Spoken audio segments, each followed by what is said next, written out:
Morning to my dear students. Welcome back to Atmiya Green School, Jai Swami Narayan. Today I start with Standard 8th History, Lesson 4, Forest Society and Colonialism. Okay, so in my previous class I had finished with Tuanga cultivation, that is effects of forest rural cultivation. Now I will proceed with a new topic, that is prohibition on hunting after Forest Act. जो ये forest act पास किया गया था, Indian forest act in 1865, उसके बाद से कैसे prohibitions आए थे. Before the forest laws, many people who lived in or near the forest had survived by hunting small animals. जब ये फॉरेस्ट लॉज बने नहीं थे, ओके, तो पहले से ही जो जंगल के किनारे जो लोग रहते आ रहे हैं, एंशिएंट टाइम से जो लोग जंगल के किनारे रहने आते हैं, उनकी लाइफ जीने का सब कुछ एकदम डिफरेंट है. कल्चर, उनका खाने का तरीका, वो बस स्मॉल एनिमल्स हंट करके लाते थे और बस उनको पकाया और खाया, बस यही था उनकी लाइफ. ओके, जंगलों के बीच में ही उनकी सारी ज़िंदगी निकल गई थी. एंड जब ये फॉरेस्ट लॉ आए, then this was prohibited by the new forest law. अब वो लोग क्या कहाँ जाएंगे, क्या खाएंगे, क्योंकि वो तो इतने सालों से जनरेशन टू जनरेशन में वही करते आ रहे हैं. ओके, उनके पास तो और कोई है नहीं कुछ और काम करने के लिए, या they are not literate people. So when this forest act law arrived in India, this was prohibited. The forest law deprived the forest dwellers of their customary rights to hunt. जब ये फॉरेस्ट लॉ आए तो सबसे पहले जो जंगल के किनारे जो लोग रहते थे, उनको कहा गया कि मतलब फॉरेस्ट ड्वेलर्स, यानी जो इतने सालों से उस जंगल के किनारे बसे हुए हैं, उनको हंट करने की इजाज़त नहीं दी गई. दोज हू वर, और उनसे कहा गया, those who were caught hunting were punished.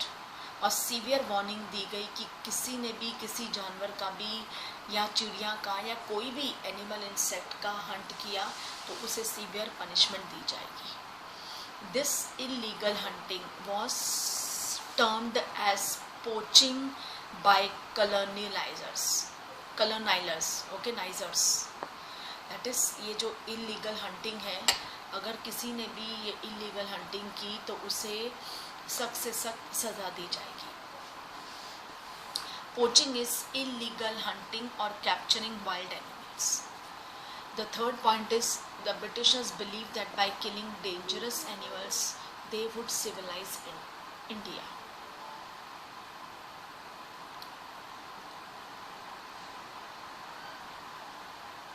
Okay, that is, लेकिन ब्रिटिशर्स दे बिलीव्ड, वो सोचते थे ऐसा कि ये जब डेंजरस एनिमल्स किल हो जाएंगे तभी उनका कल्टीवेशन और ज़्यादा बढ़ेगा, एक्सपैंड होगा.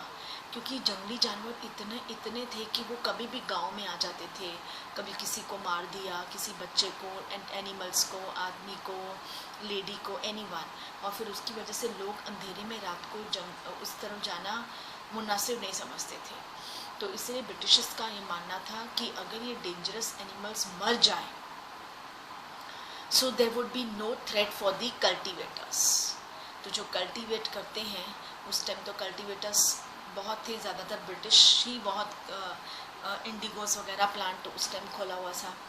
So as a result, under colonial rule, the scale of hunting increased largely, and as a result, many animals become extinct. और फिर बहुत ज़्यादा, मतलब कि ये जो हंटिंग शुरू हो गई थी ब्रिटिशर्स जब थे, और एज जो एनिमल्स है वो धीरे धीरे मतलब ख़त्म होती जा रही थी उनकी breed. The Britishers gave rewards. जो लोग टाइगर को, वुल्व्स को, बड़े बड़े जानवरों को मारते थे, ब्रिटिशर्स उन्हें रिवॉर्ड देते थे, उन्हें और एनकरेज करते थे कि अच्छा है आप मार दो, ताकि so that there would be no threat to cultivators. Initially मानी बहुत पहले, certain areas of forest were reserved for hunting. कुछ एरियाज थे जो हंटिंग के लिए रिजर्व्ड थे कि बस इतने ही एरिया में हंटिंग करना है, ओके, उससे ज़्यादा नहीं। इतने एरिया में जो भी आपको जंगली जानवर दिखे आपको उसका हंट कर देना है, वो reserve for hunting. Later environmentalists and conservators begin to argue that all these species of animals needed to be protected and not killed. इतना ज़्यादा ये बढ़ गया था कि एनिमल्स एक्सटिंक्ट होने लग गए थे, इस दुनिया से ख़त्म होने लग गए थे। तो जो लेटर उसके बाद जब एनवायरमेंटलिस्ट और कंजर्वेटर्स बिगिन टू आर्ग्यू, उन्होंने सोचा ये तो गलत है, ये तो इस तरीके से तो अगर सबको हंटिंग के अलाउ कर दिया तो एक दिन तो जानवर सब ख़त्म ही हो जाएंगे, फिर जंगलों का फ़ायदा क्या, फॉरेस्ट का, है ना।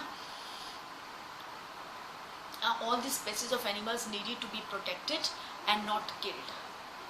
Okay, next was new trades, new employments and new services. Due to control of forest department on forest, some people suffered in many ways, but some people benefited from the new opportunities that had opened up in trade.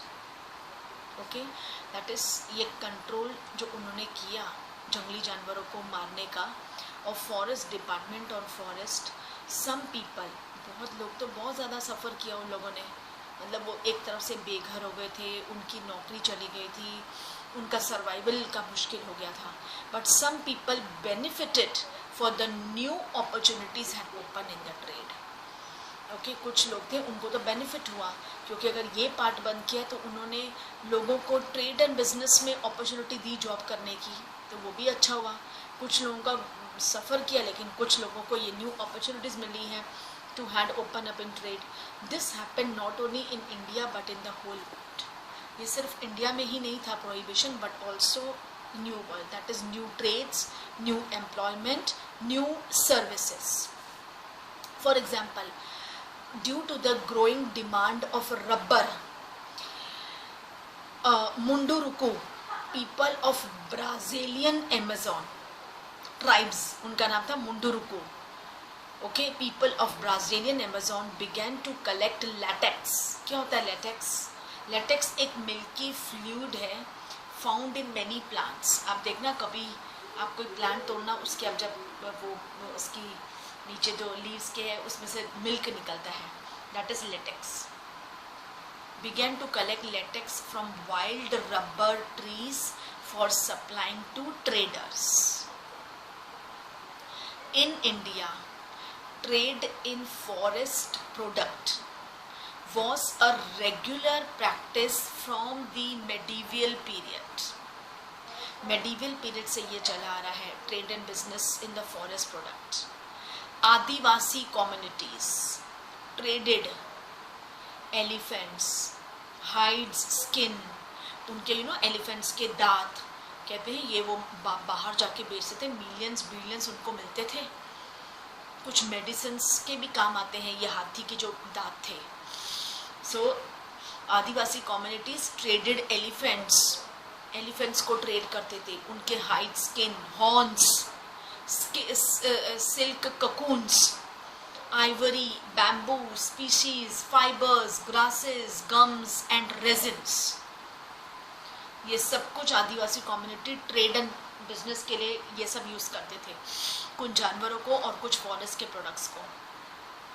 Then ये था before Britishers. Then after the Britishers the trade for the forest products was completely regulated. Okay, मतलब वो उन्होंने India से ये सब कुछ बंद करवा दिया। They gave the only right, sole right to large European trading firms to trade in forest products of particular areas. Okay? उसके बाद से इन लोगों ने ये जो आदिवासी कम्युनिटी को ये राइट बंद करवा दिया और सिर्फ यूरोपियन ट्रेडिंग फर्म्स को ये हक दिया कि to trade in forest products of particular areas. So this was bad for Indians. Right. India में आके, इंडियन में ही फॉरेस्ट में आके आपने यूरोपियन कंट्रीज को वो ट्रेड एंड बिजनेस करने के लिए दे दिया, so that is bad. In this process many pastoralist and nomadic communities, pastoralist यानी जो लोग वहाँ रहते थे सालों साल, या फिर जो वॉन्डरिंग करते थे from one forest to another, या फिर nomadic communities of Madras presidency like the Korava, Karacha and Yerukula lost the livelihoods. और जो जब ये उन्होंने शुरू किया ब्रिटिशर्स ने, तो फिर ये जितने भी नोमैडिक थे मद्रास यानी साउथ में, जो ये कोरावास, कराची और येरुकुला पीपल, ये दे लॉस्ट कम्प्लीटली, मतलब इनका घर बार, इनका सर्वाइवल टोटली फिनिश्ड हो गया। Some of them began to be called criminal tribes and were forced to work in factories, mines, plantations under government supervision. Okay और उनको ज़बरदस्ती बोला कि आप लोग फैक्ट्रीज, माइंस, प्लांटेशंस जो गवर्नमेंट सुपरविजन में है, मतलब वहाँ पे आप काम करो। New opportunities in trade off forest products did not improve the life of the forest people. The effects were, okay, मतलब जो opportunities आई थी उससे कुछ खास मतलब कि इनको कोई फर्क नहीं पड़ा forest people को। The effects were forest communities like Santhals, Orions यानी झारखंड people, and Gonds है छत्तीसगढ़ के आदिवासी लोग, ओरियंस है झारखंड के आदिवासी, और Santhals were recruited to work on tea plantations in Assam, और फिर इनको चाय के बागान में काम दिया। देयर वेजेस वर लो, उनकी जो सैलरी थी बहुत कम थी, और उन जो काम करने का तरीका था, बारिश में भी, सर्दी में भी, गर्मी में भी उनसे काम कराते थे, तो जो मतलब कंडीशंस थी वो बहुत बैड थी। The working conditions were very bad. They could not return easily to their home village from where they had been recruited. Okay, मतलब इनको इतनी दूर दूर काम दिया कि ये अपने घर जा भी नहीं पाते थे, कई कई दिन बीत जाते थे, ये अपने घर ही जाते नहीं थे, अपने वाइफ चिल्ड्रन के पास ये जा ही नहीं पाते थे अपने घर पे। They could not return easily to their home villages from where they had been recruited.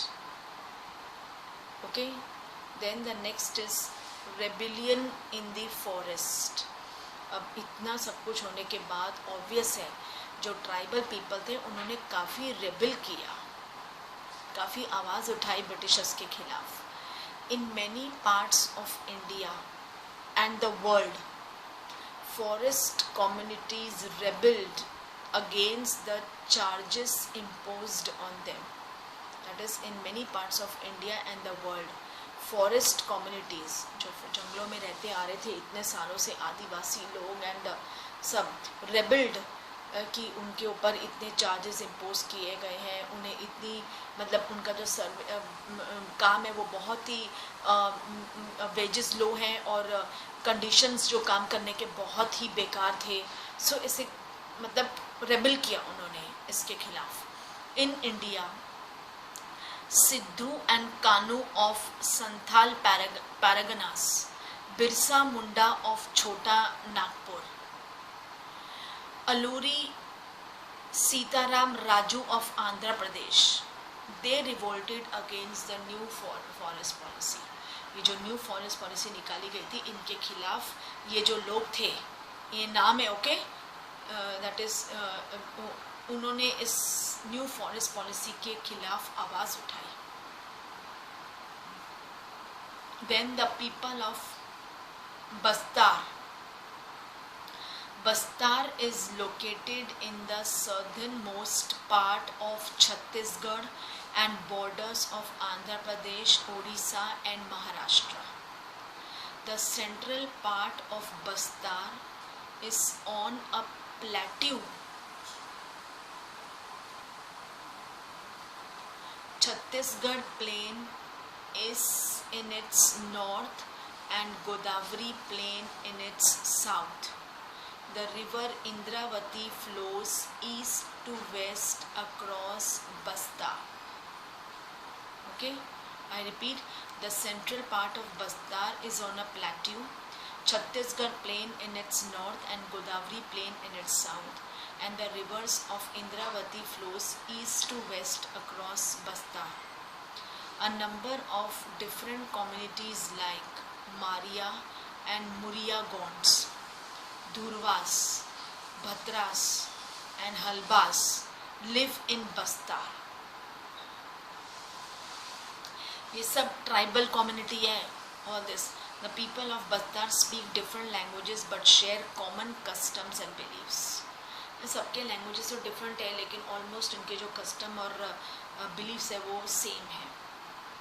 The people believe that each village is given its land by the earth, and they make some offerings to the earth at each agricultural festival. ये लोग mother earth की बहुत respect करते थे. इनके हिसाब से जो लैंड इनको दी गई थी वो मदर अर्थ की है, और जब भी वो एग्रीकल्चरल कोई फेस्टिवल आता है वो मतलब बहुत सब ऑफरिंग्स करते हैं, मदर अर्थ को पूजा करते हैं, ऑफरिंग्स करते हैं. Further, they show respect to the spirits of river, forest और mountain. ये जो लोग होते हैं ना आदिवासी, ये लोग है ना जंगलों में रहते आ रहे हैं इतने एशियन टाइम से, इनकी जनरेशन्स, तो ये लोग है ना नेचुरल चीज़ों को अपना भगवान मानते हैं.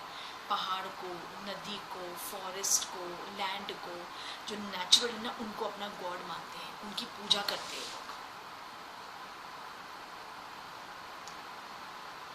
The local people control all the natural resources within their boundary.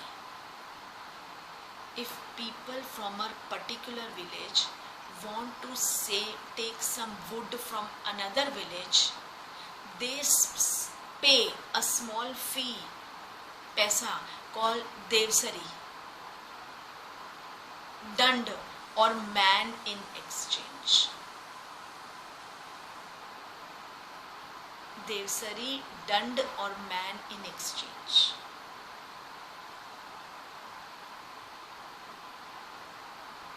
Okay, so that was the people of Bastar.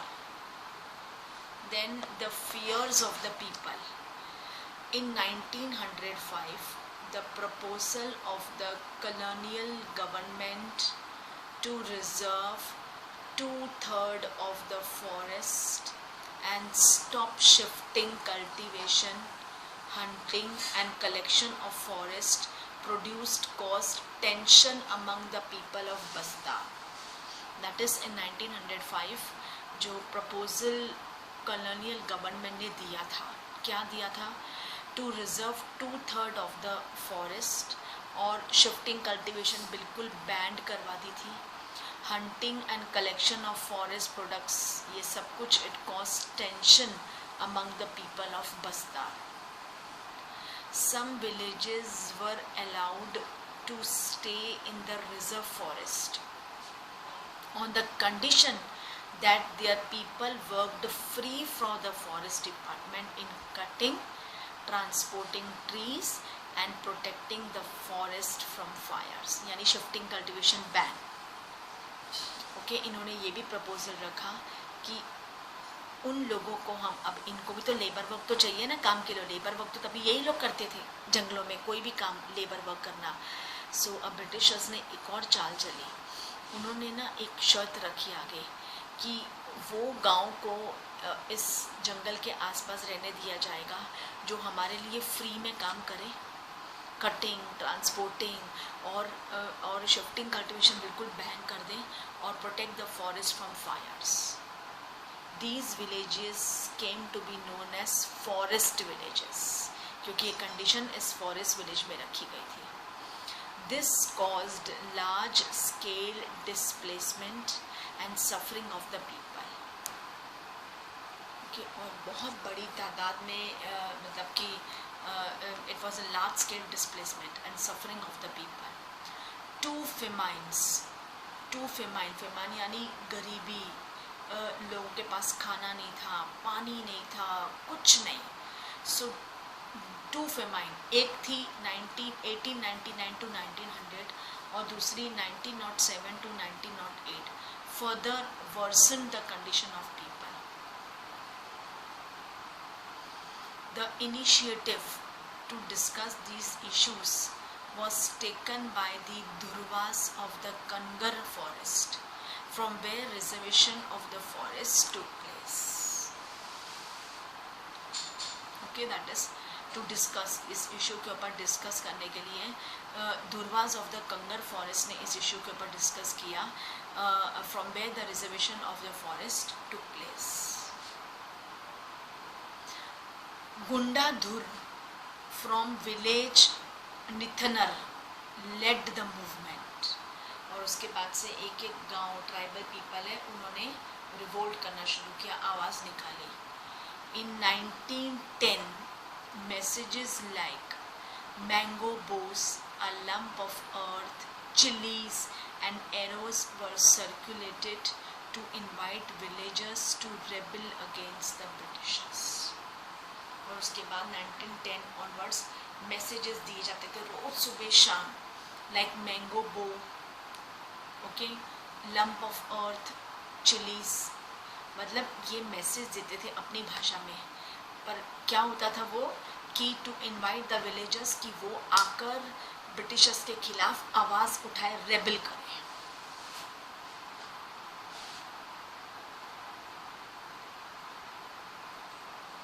Mango बो दिया गया उनको, लंप ऑफ अर्थ, चिलीज दी गई, and arrows were circulated to invite villagers to rebel against the British. बहुत हुई थी ये रेबल, नो, बहुत. इसकी एक पूरी हिस्ट्री भी है कि ट्राइबल पीपल ने बहुत रेबल किया था, बिकॉज उनका सर्वाइवल एकदम ज़ीरो हो चुका था. There was famine, drought everywhere, so many people had revolt.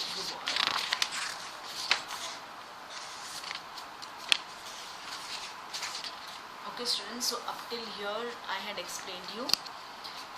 In my next class I will continue with revolt by people of Bastar. Okay, मतलब मैंने आपका कहाँ तक फिनिश किया हुआ है, that is okay, up till rebellion in the forest, ये पूरा पार्ट कंप्लीट हो गया है. Further I will explain you in my coming class. चलो कुछ important events let me share with you. That is in the year 1755 the Mataram kingdom of Java split into two kingdoms. 1770 the Kalangs rose in rebellion against the Dutch but were suppressed. उनकी वो rebellion कामयाब नहीं हुई. In tribal people लोगों की भी rebellion कहाँ कामयाब हुई, कितना उन्होंने ब्रिटिशर्स के आवाज़ उठाया, लेकिन they were not successful in that. Then early 19th colonial powers started exploiting forest as they considered it to be unproductive. 1860s rapid expansion of railway network. 1864 British appointed Inspector General Dietrich Brandis to set up Indian Forest Services. 1865 Enactment of Indian Forest Act. 1878 Indian Forest Act divided forest into three categories: reserved, protected and village forest. Okay, reserved, protected and village forest. 1819 1899 to 1900 first terrible famine, and 1907 to 1908 second terrible famine. बीच में क्या हुआ था 1906 में Imperial Forest Research Institution IF Imperial Forest Research Institute was set up. And last in 1980s government across Asia and Africa recognized importance of scientific forestry and conservation through participation of communities.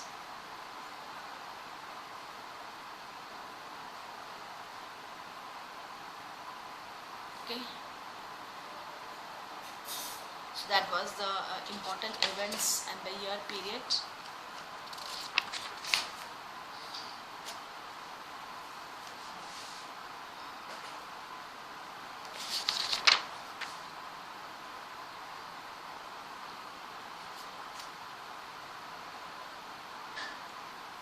Then also there are in-text questions, that is activity questions, that I will discuss as I finish my lesson. उसके बाद मैं discuss करूँगी ये.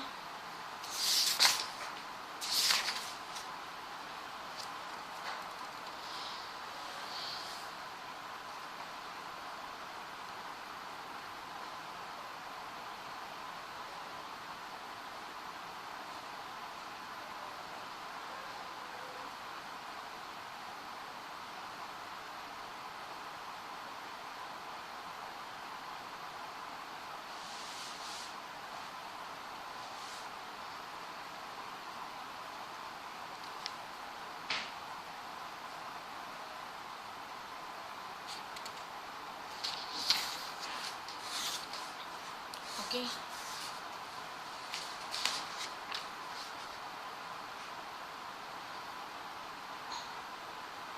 See on page number 81 of your activity, you can see page number 81 of your activity.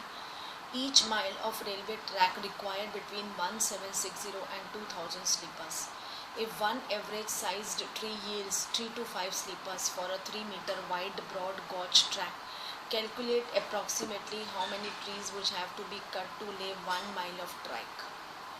ये वो average number है जो आपका मैथ है. Average number of sleepers required per mile 1760 plus 2000 divided by 2. कैसे करोगे? Average number of sleepers required per mile 1760 plus 2000 divided by 2. So अगर आप कैलकुलेट करोगे then your answer will be 1880 sleepers. उसके बाद average number of sleepers obtained from one tree is equals to 4. So therefore approximate number of trees to be cut. तो जो answer आया ना 1880 उसको आपको 4 से डिवाइड करना है. So your correct last answer is 470 trees. Got? पहले आपको 1760 प्लस 2000 डिवाइडेड बाय 2 करना है. Your answer will 1880 sleepers. Then afterwards वहाँ पे लिखा है ना कि suppose average number of sleepers obtain from one tree is equals to 4. ये आपको सपोज में लेना है 4. Therefore approximate number of trees to be cut is, जो आंसर था ना 1880, उसको 4 से डिवाइड करना है. So the last answer is 470 trees.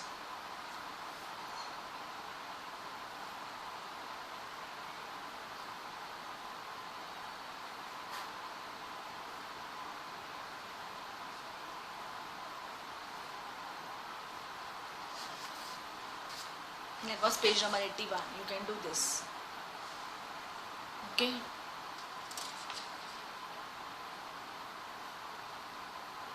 Then we go to page number 83.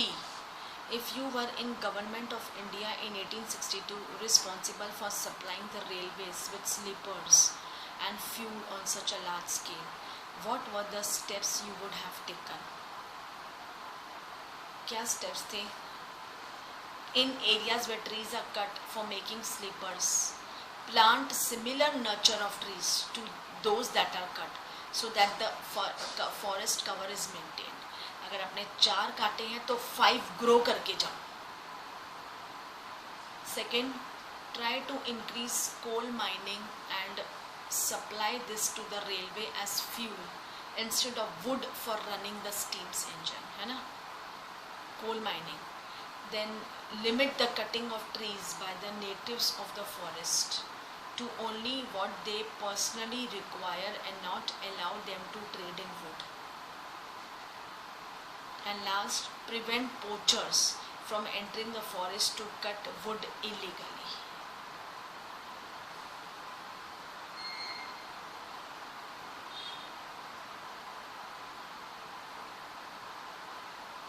Okay, so that was कि आप क्या ऑप्शन दूसरा ले सकते हो. रेलवेज में इतना सारा आप स्लीपर के लिए वुड काटोगे, इससे अच्छा तो you use coal mining and supply those to the railway as a fuel instead of wood for running the steam engines, right? So yes students, I will continue in my next class. With this I wrap up my class here. Thank you to all. Take care.